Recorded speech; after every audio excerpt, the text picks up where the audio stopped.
Darren Stevens took his second 5-wicket haul of the season as Kent stormed to victory on the final day in Hove, keeping the pressure up on Notts at the top of the table. 413 for 5 overnight, Sam Northeast made the relatively easy decision to declare and leave his side a day to take the 10 wickets required for victory, whilst Sussex had the improbable target of 427 runs. However improbable that target did appear, the early indications from the Sussex openers was that they would give it a go, as Nash and Finch started to pick up boundaries from the third over onwards.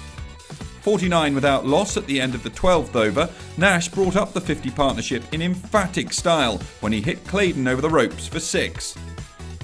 The next over was the 4th in a tight spell from Stevens, but Finch managed to hit the seamer to the boundary for the first time, only to be on his way back to the pavilion the very next ball, caught by Treadwell for 24.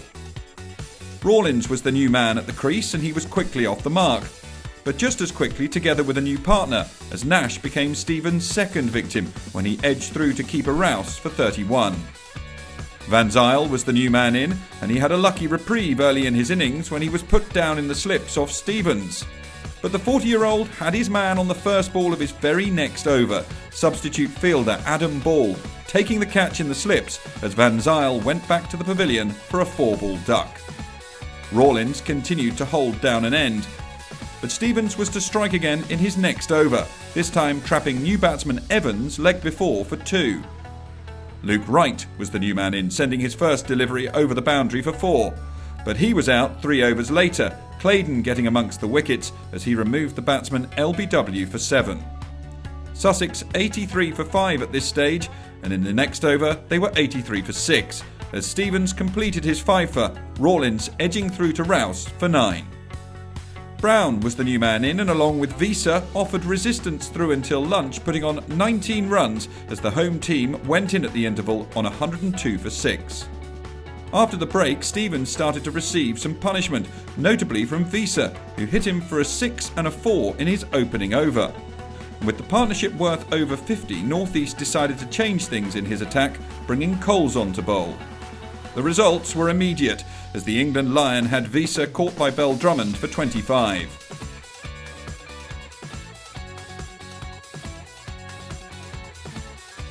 Philander and Brown halted Kent once more, and the keeper secured a well-earned 50, his second of the match, picking up where he left off at the end of last season.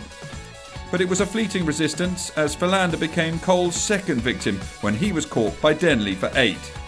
Archer and Brown struck a series of 4s off Claydon's next over, but the West Indian became the 9th man out when Coles struck again in his very next over, Ball with his second catch of the day.